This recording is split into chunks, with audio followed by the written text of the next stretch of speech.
السلام علیکم ناظرین۔ مصر کے بادشاہ فرعون نے ایک رات ایسا خواب دیکھا کہ بیت المقدس سے آگ نکل کر مصر کی جانب بڑھتی چلی آ رہی ہے اور اس آگ نے مصر کے تمام لوگوں کو جلا ڈالا ہے، جبکہ بنی اسرائیل کے گھر محفوظ رہتے ہیں۔ تو یہ سب منظر دیکھ کر فرعون نیند سے چونک اٹھا۔ اس نے تمام نجومیوں کو جو اس کے قریب بڑے بڑے عالم تھے ان سب کو اپنے پاس بلا لیا اور اپنے اس خواب کی تعبیر پوچھی۔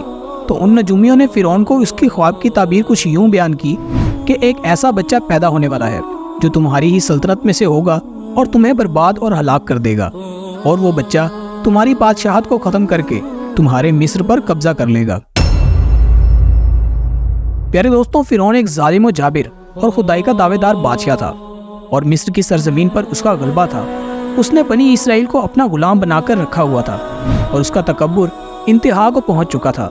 فرعون نے بنی اسرائیل کے لوگوں کو ہر لحاظ سے ذلیل و رسوا کر رکھا تھا اور وہ عورتوں کے ساتھ بھی بہت برا سلوک کیا کرتا تھا، اور وہ لوگ جو فرعون کو سجدہ کرنے اور اسے اپنا رب ماننے سے انکار کرتے تھے تو فرعون ان کو طرح طرح کی اذیت ناک سزائیں دیتا، اور جو لوگ اس کے حکم کو نہ مانتے اس پر فرعون اور اس کے حواری ظلم کے پہاڑ ڈالتے اور ان سے ہر قسم کا غلیظ کام کرواتے۔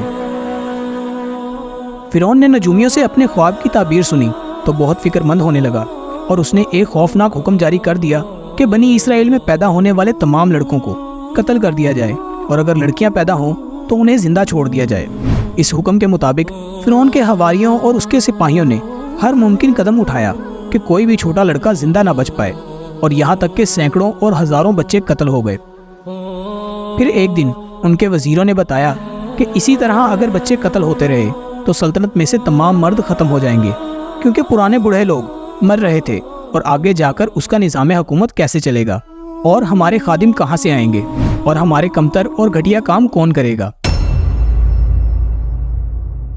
وزیر کی یہ بات سن کر فرعون نے یہ حکم جاری کیا کہ ہر ایک سال چھوڑ کر دوسرے سال بچے قتل کیے جائیں، اور اس کے بعد ہر حاملہ عورت کی نگرانی کرنا شروع کر دی گئی۔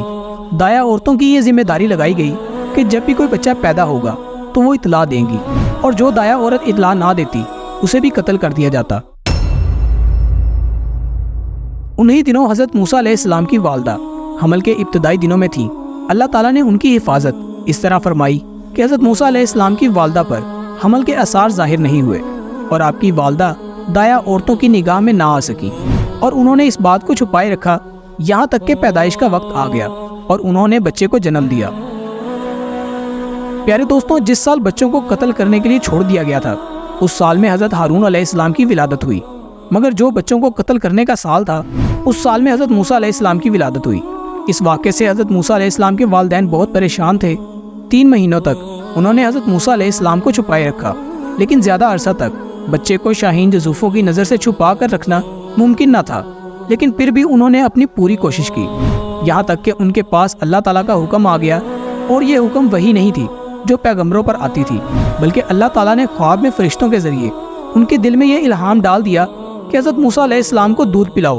اگر ہمسایوں کو پتہ چل جائے اور وہ فرعون کو شکایت کریں اور بچے کو قتل ہو جانے کا خطرہ ہو تو بے فکر ہو کر اپنے بیٹے کو دریائے نیل میں ڈال دینا اور اس کی جدائی کا غم نہ کرنا، ہم تمہاری طرف تمہارا بیٹا لوٹا دیں گے۔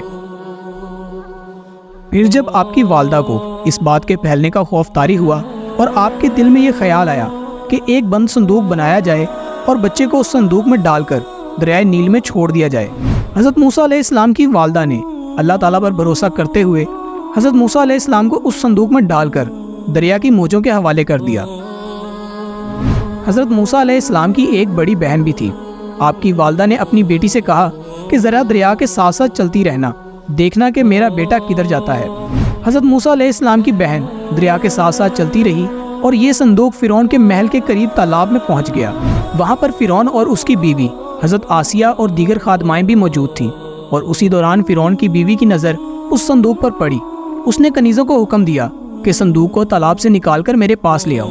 جب صندوق کو کھولا گیا تو اس میں نورانی چہرے والا حسین اور خوبصورت بچہ آرام سے لیٹا ہوا تھا۔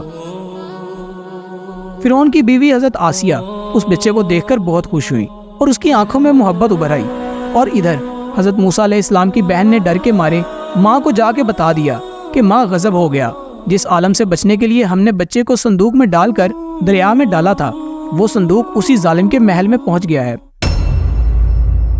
مگر حضرت موسیٰ علیہ السلام کی والدہ کو اللہ تعالیٰ کی ذات پر پورا بھروسہ تھا کہ رب نے یہ فرمایا تھا کہ یہ بچہ واپس لوٹے گا۔ دوسری طرف ملکہ نے شفقت اور محبت کے ساتھ بچے کو گود میں لے لیا۔ اس نے سوچا کہ اس بچے کو بیٹا بنا کر پالنا چاہیے۔ فرعون بھی اس بچے کو دیکھ کر بہت خوش ہوا، مگر فرعون کے دل میں اچانک یہ خیال آیا کہ کہیں یہ بچہ بنی اسرائیل کا وہ بچہ نہ ہو جس کے بارے میں نجومیوں نے بتایا تھا۔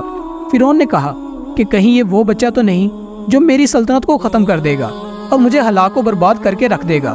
لیکن حضرت آسیہ نے فرعون کی یہ بات سن کر یہ کہا، دیکھو تو صحیح یہ کتنا نورانی چہرے والا بچہ ہے۔ تم نے تو اس سال والے بچوں کو قتل کرنے کے لیے کہا تھا، اور یہ تو سال سے بڑا لگتا ہے۔ یہ بھی تو ہو سکتا ہے یہ بچہ ہماری آنکھوں کی ٹھنڈک بنے۔ اس پر فرعون نے کہا، صرف یہ تیری آنکھوں کی ٹھنڈک ہے، میری آنکھ کی ٹھنڈک نہیں۔ میں بنی اسرائیل کا کوئی بچہ نہیں پالنا چاہتا۔ مگر حضرت آسیہ نے فرعون کو کسی طرح راضی کر لیا۔ حضرت ابن عباس رضی اللہ تعالیٰ عنہ فرماتے ہیں، اگر فرعون یہ بات کہہ دیتا کہ یہ میری بھی آنکھوں کی ٹھنڈک ہے تو اسے اللہ تعالیٰ ہدایت دے دیتا، لیکن اس نے یہ بات نہیں کہی۔ فرعون کی بیوی حضرت آسیہ نے اس بچے کا نام موسیٰ رکھا۔ اس کا معنی ہے جو شخص پانی سے نکالا گیا ہو۔ بچے کو جب محل میں لے گئے تو اس نے دودھ کے لیے رونا شروع کر دیا۔